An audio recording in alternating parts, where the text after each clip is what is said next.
फरीदाबाद में मिला जुला असर देखने को मिला है। इमरजेंसी में वैकल्पिक डॉक्टर की व्यवस्था की गई। आने वाले गंभीर मरीजों को रेफर भी किया जा रहा। ओपीडी में ज्यादातर डॉक्टर अपनी सीट पर नजर आए। जिन सीटों पर डॉक्टर नहीं थे उन सीटों के लिए वैकल्पिक डॉक्टर की व्यवस्था की गई। बरसात के दिन होने के चलते अस्पताल में भीड़ भी देखने को कम मिली, क्योंकि लोगों को पता था कि आज अस्पताल में हड़ताल है। ऐसी स्थिति में फरीदाबाद में हड़ताल का मिला जुला असर देखने को मिला। वहीं सीएमओ डॉक्टर विनय गुप्ता ने कहा कि फरीदाबाद और पलवल में हड़ताल पूरी तरह बेअसर है। तमाम तरीके के इंतजाम कर लिए गए थे, मरीजों को कोई भी परेशानी का सामना ना करना पड़े। सर, डॉक्टर्स की हड़ताल का ऐलान हुआ था, किस तरह की स्थिति फरीदाबाद में है? आज डॉक्टरों ने हड़ताल का आह्वान किया था, लेकिन हमारे यहाँ पे व्यवस्था अच्छी तरह से चल रही है। सारी ओपीडी के अंदर डॉक्टर्स हैं और एब्सेंट डॉक्टर लगभग 30% हैं, ज़्यादातर 70% डॉक्टर हमारे प्रेजेंट हैं।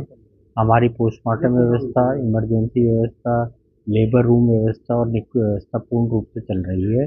हमारे थोड़े बहुत जो डॉक्टरों की कमी है उनको हमने डीएनबी के डॉक्टर हैं, एनएचएम के डॉक्टर और डिस्ट्रिक्ट रेजिडेंसी प्रोग्राम के तहत कार्य करने वाले डॉक्टरों को लगाकर व्यवस्था को दुरुस्त कर दिया है और लोगों को किसी भी तरह की परेशानी नहीं हो रही है और हम पूरी तरह से तैनात हैं और कार्य अच्छी तरह से चल रहा है। कार्य अच्छी तरह चल रहा है, लेकिन हम देख रहे थे कि कई जगह नए चेहरे नजर आ रहे हैं, जो रूटीन डॉक्टर्स हैं वो नहीं है, तो इंतजाम कहाँ से किया गया है? डिस्ट्रिक्ट रेजिडेंसी प्रोग्राम के अंदर डॉक्टर जो डिफरेंट मेडिकल कॉलेज से हमारे पास 3 महीने के लिए आते हैं, डीएनबी के डॉक्टर और एनएचएम के डॉक्टर जो हैं उनको हमने वैकल्पिक व्यवस्था के तौर पर उनको लगाया है और वो पूर्ण रूप से कार्य संभाल रहे हैं। अच्छा, 2 जिलों का कार्यभार है आपके, पलवल भी और फरीदाबाद भी, तो अगर फरीदाबाद और पलवल दोनों जिलों की अगर स्थिति पूछी जाए कि दोनों जिलों की आज की हड़ताल का असर आप किस तरह से देख पा रहे हैं, तो क्या बताएंगे आप?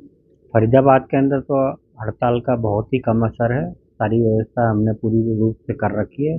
पलवल के अंदर भी सारी व्यवस्था पूर्ण रूप से की हुई है। ओपीडी व्यवस्था, इमरजेंसी व्यवस्था, पोस्टमार्टम व्यवस्था अच्छी तरह से चल रही है और वहाँ की अटेंडेंस अभी थोड़ी देर में मेरे पास आएगी तो मैं आपको बता पाऊंगा कितने डॉक्टर हैं। अच्छा, डर इस बात का था कि जो एक्सपर्ट डॉक्टर नहीं होंगे तो इमरजेंसी में परेशानी आने वाली है, इसके अलावा पोस्टमार्टम में परेशानी आएगी, ओपीडी में जब लोग पहुंचेंगे, क्योंकि बड़ी संख्या में, बड़ा हॉस्पिटल है, बड़ी संख्या में मरीज पहुंचते हैं, तो किस तरह का इंतजाम हुआ? हमारे पोस्टमार्टम के अंदर जो डॉक्टर प्रियंका हैं वो रूटीन पहले जो पोस्टमार्टम करती है, फॉरेंसिक एक्सपर्ट है, वही पोस्टमार्टम कर रही है।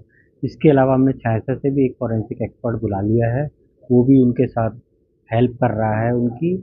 इमरजेंसी व्यवस्था के अंदर हमारे आरएमओ डॉक्टर और अन्य डॉक्टर पूर्ण रूप से कार्य को संभाल रहे हैं। निक्कू के अंदर हमारे एनएचएम के डॉक्टर पहले से ही हैं, वो पूर्ण रूप से उसे संभाल रहे हैं।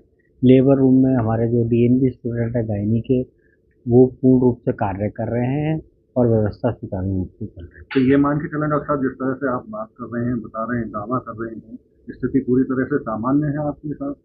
स्थिति पूर्ण रूप से सामान्य है और अंडर कंट्रोल है। जहाँ पर थोड़े बहुत डॉक्टर कम थे उनकी व्यवस्था हमने पूर्ण रूप से कर दी है। किसी भी तरह की परेशानी